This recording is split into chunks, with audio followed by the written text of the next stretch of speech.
Grab your sonic screwdriver, load up the Tardis because the Doctor is in.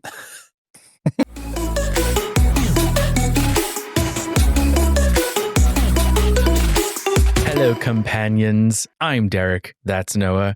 And thank you for taking this journey with us into the unknown of Doctor Who Season 2, Episode 1, spoiler-free, but it's not really Season 2, but it's the 15th Doctor. Don't stop. No, we're not getting into it.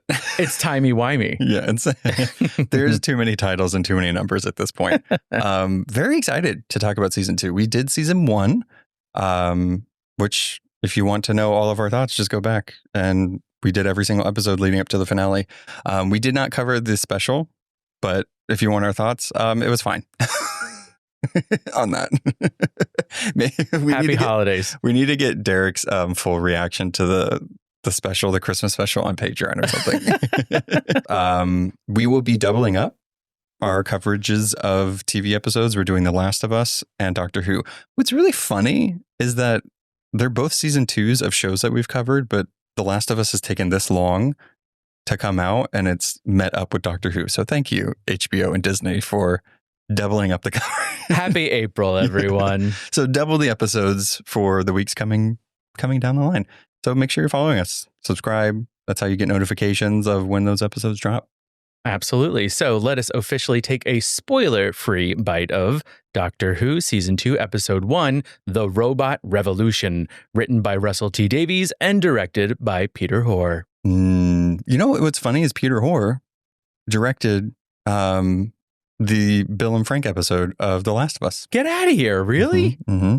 Interesting. How is this timey-wimey? Something is happening. I don't know. Are there going to be infected in Doctor Who? Is there going to be time travel in The Last of Us? Maybe. The stars are written. So going into this episode, I'm very excited because this is really Derek's first full journey into Doctor Who, which makes me so happy. So happy. So I am kind of used to companions changing. And one of the biggest things about Season 2 is Belinda Chandra. She is the new companion here. We did see her in Boom. She played Mundy Flynn. So how are you feeling about the change of that? We can't really reveal a lot that happens in this episode, but we're going to kind of give you vibes and feelings with this new companion introduction. Well, my wheels are already turning, and I'm trying to see if there is some sort of clue happening here that the last companion was Ruby Sunday, and then she played Mundy Flynn. Are we going through the weeks? Will there be 7 companions? What is happening here? But as far as the changeover, I mean, I'm welcoming it, right? Because I feel like at the end of Season 1, we kind of completed Ruby's arc and we're leaving her in a safe place, which I always like. You know, when you look back at past Doctor Who seasons, not all of the companions get left in a very safe place. I would say 90% of them don't. That's horrible. So when we can kind of leave someone and let them just be living their lives for a little bit, that's A-okay with me. Yeah, I like it. I think it is interesting whenever we have like one season companions. We do know that Ruby Sunday is going to come back in this season at some point. So there's going to be doubling up of companions to that extent. I'm not sure. So her story is not over, which I think is very interesting. There is still some lingering questions, I think, around. But just focusing mostly on Varada Sethu's introduction here, I love a companion that isn't automatically awestruck by the Doctor. And that was one thing that during press conferences and in this episode is very apparent that she has a main character journey and it's like interrupted by the Doctor and all of these things that happen. So it's a cool dynamic because we don't get that often. I would say like Sarah Jane Smith and Rory Williams was really those reluctant companions. So I like I'm not ready to completely jump ship with you. Absolutely. I think that to me feels more realistic than some of the other reactions. I think we as the viewer, right, we're like, I would be a companion. This looks like so much fun. But if we were actually put in that position, it's completely interrupting your entire life. So I like personally seeing that in this storyline. I think it makes it a stronger character, right? They have stakes that they're living for. And not that Ruby didn't have stakes that she's living for, but she was able to kind of freely leave. At least it was easier for her, let's say.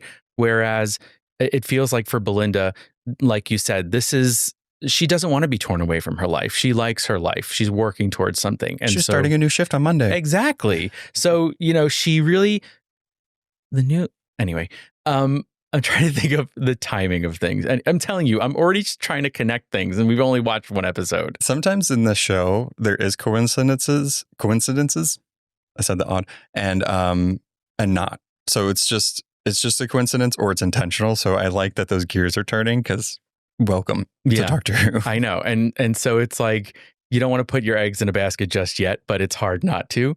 But I do think, in watching this last season, I kind of have this love-hate relationship when it comes to the Doctor, in the sense that wherever he goes, it's like, is he there always in the nick of time, or is it because he's there that there's trouble? So it's like when his path crosses yours, you have to wonder, this might not end so well for me. There is something that happens in this episode where Belinda calls that out point blank. So I'm very interested to see fans' reaction to that, because I think that is a criticism or something that is known with the Doctor. Are they doing it for selfish gains, or do they want to do it to actually take this person along? But why is there always trouble?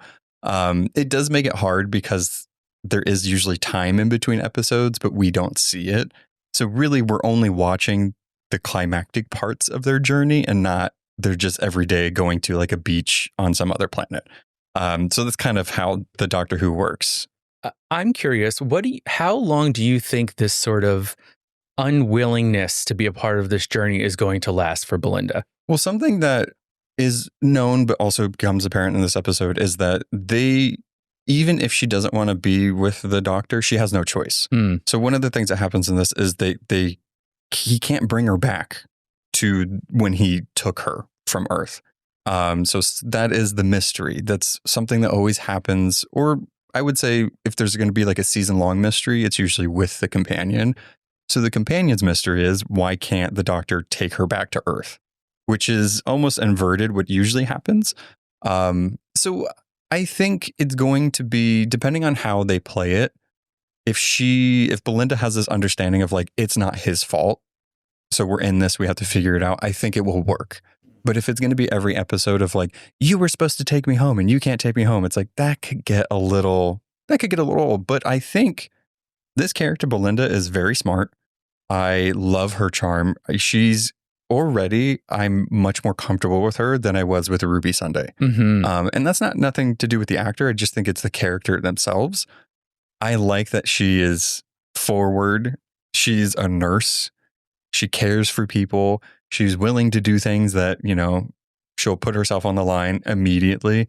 I just like her already. So I think if they balance all of those things, it will be good. Yeah, I think that's a really interesting point as far as comparing kind of Ruby's character to Belinda's character. And so with Ruby felt younger to me than Belinda. I felt like although Ruby had her own story of wanting to find her mother and being left behind and having all this bad luck follow her around, she was still kind of bright-eyed and bushy-tailed. Whereas Belinda feels like more a little hardened, a little more kind of like she's been through some stuff. Yeah, and I think she knows where she's going, and then it's interrupted, which I feel like always is a nice foil for the typical interactions with the Doctor and companion. One thing that I am curious of, and I'm just kind of posing this question out there, is that I like being settled with a companion for a little bit, and I like it when they're usually here for like 2 to 3 to 4 seasons or so. It's interesting that they decided to change companion so quickly when Ncuti is so new. And do you feel like it's almost like replaying some of the beats, which it does happen. It's kind of the charm of the show, but do you feel like it's too soon for you as a new viewer? Because for me, I'm used to adapting to it, but I want to get comfortable with this Doctor before we keep kind of doing the new stuff over and over again. As far as it being too quick, I mean, not necessarily. I'll say that. I don't know if I necessarily have like a concrete answer, but I think the thing for me is in looking back at season 1, Ruby, it almost felt like they didn't know what to do with Ruby anymore. And so it was like, I thought the beginning of the season was really strong. And then in those last 2 episodes of season 1, it kind of was like we were trying to wrap our mind around all this TARDIS stuff and everything that was going on and them going into like the recording. And so it was like, oh, well, we did that already. So we just needed to get rid of her. But, I do think the exciting part of whenever there's a change of cast in anything, like I'm thinking even from like my own personal thing of like, an anime like Pretty Cure or a show like Power Rangers, is that seeing someone get their powers for the first time is really exciting. And so those beats, I think that it's fun to be in that moment with them of seeing how big the TARDIS is and meeting the Doctor and learning about him. It's just, are they doing it in a new way? And so for you as a viewer, I mean, that's been viewing it for a really long time, did it feel too quick? No, I mean, it did in the aspect of like, I still want to know more about who this Doctor is. It's very apparent that this Doctor is more empathetic. He's more emotional in good ways and sometimes bad ways. So I guess I'm still wanting to know more about this Doctor and get comfortable with them. But throwing maybe a different type of person in there with him will push his story along a little more. So at this moment, I think I'm on board. I'm just curious if it will keep carrying that same feeling as it goes. I will say this season 2 premiere is stronger than season 1. When we meet Ruby and everything like that, I think both of them have good stories, but this one just felt a little more elevated. And there are some things that they do with like camera work and just situations in this, particularly towards the end, that I don't think we've seen in Doctor Who before. So that I'm very excited for. It's like, yeah, they have like the Disney money, right? But also I think with all these different creatives and stuff going on, we could have something very special. Yeah, I agree. I really loved all of the practical effects that were in this. Sorry, I didn't mean to like segue from like companions to like visuals, but yeah, that's how I feel about the companion. Well, we could just stick on it for a moment and just saying but yeah, I agree. I thought the visuals in this episode were phenomenal. I really loved, like I said, the practical costuming and the makeup in this. It felt like a nod to like classic Who, but updated for 2025. That's one thing that I love about what they're doing. Feel how you feel about Russell T Davies. I personally really like what they do.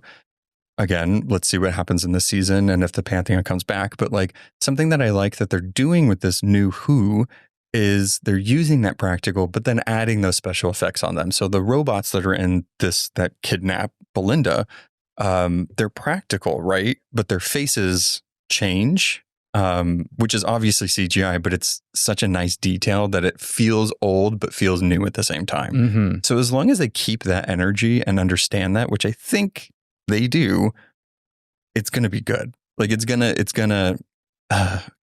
check that box for new and old fans. Definitely. Yeah. But kind of now going back again, timey-wimey, twisty-timey-wimey. Ooh. Let's talk about this Doctor a little bit. Because one thing I've really noticed about this Doctor is even through, that Christmas special, right, that we're not talking about, he gets very, very attached to people. And so it seems like he's constantly having his heart broken. So does this feel like rooted in something that we don't know? Like, what are your feelings on like how, like, I think this Doctor cries in almost every episode. Well, yeah, I think it's very apparent. Each Doctor has to set themselves apart. And in this particular story for this episode, the way Belinda and the Doctor meet is kind of just like this. Like they're going like this and then they meet and then it goes forward from there. So it's like by chance, but also not. And so this Doctor goes through some things, timey-wimey things, that when we meet up with them, there's very much emotional stuff that happens. So that is always something that does happen. The Doctor loves and loves hard, and he cares about every living thing. He has 2 hearts. Right. That's why I like the little polishing robot in this one, where like when he had to deactivate the robot, he kissed the robot and he's like, I'm so sorry. Like he understands, the Doctor themselves understands that like everything deserves a chance to live. and nonviolence. Like that's always what the Doctor is. This Doctor shows that emotion a little more. Whereas like I would say David Tennant might show that also a little bit. This one definitely cries more, which I don't mind. I think I'm just so used to the Doctor being nonviolent, being emotional, that I guess coming in from the outside, it's like, God, this guy cries a lot. It's like, yeah, this one does. Some of the other Doctors didn't. Some of them were like angry. So he's setting it apart. I think it's fine, but like, what do you feel about it? And I think the key here is one of those things, one of the points that you made before is that we don't see the in-between of the episodes. So granted, an episode, to tell a story, you need a beginning, a climax, an end, some sort of big moment to happen. But, it might be nice if we just saw them like chilling for one episode and not being so life or death, freaking out, screaming for help. I mean, that's the thing, right? It's like you grow really attached to the companion. And sometimes when an episode is so good, you grow really attached to like that guest companion or that guest star, which is fantastic when it happens. But a lot of times we just don't have time for that. I think this episode for the premiere was like maybe 40 minutes, like take out credits. So they had a lot to get through. They had to reintroduce Varada, also this new character that they're playing, and reintroduce the Doctor and go from there, right? They had to do the season's mystery. So they didn't have enough time because there's other characters in this that something happens to them and the Doctor gets emotional. I think what this show is banking on is that we understand that the Doctor cares deeply. And if they're like, oh, this much time has gone by, we just have to like adjust to it. Does it work every time? I don't think so. But, it's more like, I like that he cares. Oh, absolutely. But I think like how much it's showing that he cares can sometimes, be hit or miss. Yeah. It's almost like everything with this Doctor is times 5 or times 10, right? So it's even in outfits. You literally stole my point. Wow. I came from the future. Wow. Mm-hmm. I'm going to say it anyway. Everything with this Doctor is like times 5 times a million in his emotions, how he acts, how excited he is, but also what he's wearing, right? So like everything is uber expressive. And so that part I like the expressive part, but I think if we could pull back on some of the emotions, it would let us sit with it a little more too. Because sometimes it feels like you're supposed to be sad right now because I'm crying and yelling. Mm-mm. So it's like, let me get there. Yeah, I know. I get that. Russell. Well, I think, and I think that's just how this Doctor's going to be. So there's points where, again, it hits and sometimes it misses. I think in this episode, it did hit for me. But again, I'm kind of a veteran with like having to adapt to, this person, the Doctor knew this person for an amount of time we didn't see. So I just have to like give myself over to that emotion. And I know that's like a weird ask. I feel like I'm very Goldilocks. I feel like it's so funny because like I'm thinking like, what's an example of something that would go like too slow for me? And like when I was a kiddo, like Dragon Ball Z went too slow for me, right? Like a fight could last like 20 episodes. And I remember being like young, being like, oh my God. And now this feels too fast for me. So it's like, I'm just looking for some middle ground.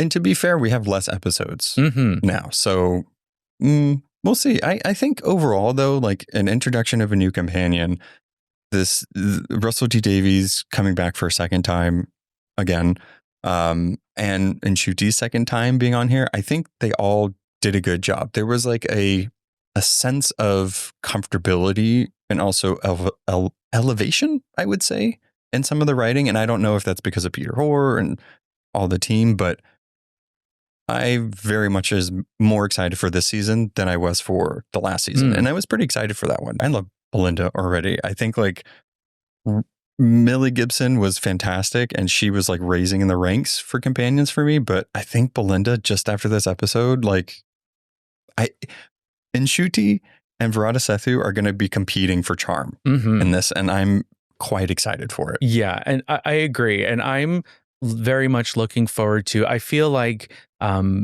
Ruby went into everything with excitement, and I feel like Belinda's going to go into things with a question mark. And I feel like that's going to be helpful, right? But she also isn't like super hesitant. Like I think she deserves to have some answers, and I think she knows that, as opposed to like just being like, ooh, I'm a little hesitant, I don't want to do it. You know what I mean? Like she's confident in her questioning. My question mark is being like, what are you getting me into now? What is happening here? It's not a being scared. It's a being strong-willed and being willing to almost question the authority of the doctor, which I'm welcoming as far as a story is concerned. Yeah. I think overall, fantastic start to the season. It looked amazing. The acting was fantastic. The writing was pretty good. There was one comment which I can't talk about. I'm literally looking at do not reveal stuff. But there's a comment that Belinda makes because of something happening where I was like, you didn't need to like, it gave me flashbacks of Dot and Bubble a little bit where it was like, we understand what's happening, but like, you don't need to like say it, if that makes sense. Yeah. It's the old show, don't tell. Right. It's like the subject, like what they're trying to say in this episode, like, oh, you didn't really need to say it, but it's fine. Like it's a very minor critique, but everything else, ooh, I can't wait for you guys to see, especially the climax and stuff. What we can say is when she is traveling and there's that like, what did they call it? Like a time rift almost thing. Those effects when that happened, because the doctor's traveling and she's traveling. Ooh, it's just like this boomerang effect. It's just so, I don't know. You feel it in your bones during that. It's so cool. They really did some great stuff in this episode. And like you said, I think that this is a wonderful start to this season. I think it did a good job of introducing Belinda as a character and kind of where they're going from here. But what I really enjoyed about this was it felt like a true start to an adventure, right? It's lifting off of Earth. There's a whole other place we're going to with a whole crazy problem, and we get thrown right into it. And that felt exciting to me. It did feel very whirlwindy, but like I'm going on an adventure type thing. Yeah, I totally get that. Maybe like the unfortunate thing with like the start to season 1 officially was that there was kind of already starting with like the specials and everything. And it was, so they had that to play with. So maybe it is harsh to compare the two, but I do feel like this one is a little stronger. Yeah. So what are you expecting from season 2 as far as maybe getting some questions answered? One thing we can say is Mrs. Flood does show up in this. And when she sees the doctor, she's like, oh, don't let him see me. Because she lives right next to Belinda now, which I think you had mentioned. You're like, does Ruby live next to her? That would be hilarious. Is it all in the same block? Is it just like this one timey-wimey block where all of his companions are going to live? That would be disgusting. But why is she there? That's the big question. I think that's the biggest thing, right? In season 1, they introduced the Pantheon. We got the Maestro and the Toy Maker and Mrs. Flood and Sutek. So I'm curious how all of that's going to continue, because it very much seems like there's a season mystery and then there's like a show mystery. So let's see how they do. Weaving Ruby back into it is going to be interesting. And, you know, thinking back to season 1, it's just kind of funny that like Susan Twist was there, but Susan Twist wasn't really the old lady we should have been concerned about. We should have been concerned about Mrs. Flood. And so here we are again with her. So I hope we get some Mrs. Flood answers. Is that your like biggest thing for season 2? Well, there's that, but also I have the question of, you know, I do love. So I'm hoping that the Rogue is back at some point. Yeah. He just kind of fell through a portal and that was it. I think the biggest, I guess, questions we can say, we'll have more thoughts. I would say for episode 2, we're not going to be doing a spoiler free review. So we'll mention some of the things we couldn't mention in this one and that one. But I would say the biggest questions for season 1 going into season 2 would be, where's Rogue? Who is the Meeps boss / I guess Toy Maker and the Maestro? But also like, how did the Maestro and Toy Maker know about Sutek? And who is Mrs. Flood? You know, so like I think those are really, because we found out who Ruby was, we found out her mom, you know, so those are done.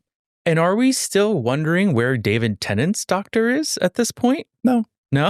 He's just hanging out with, you know, with Donna, which is lovely. That is nice. Will we ever see them? Maybe. There is always going to be that question of like, when a world-ending event happens, what is that doctor doing? I think that can be a little iffy, but hopefully they're just like, it's a different timeline. So, I mean, there's always that answer. Yeah. That's always the backup. Yeah. So, let us know what you thought of Doctor Who Season 2, Episode 1. And if there's any questions that you have from Season 1 that haven't been answered. Yeah. Ooh, okay. See you on the not spoiler side next time. Goodbye. Bye.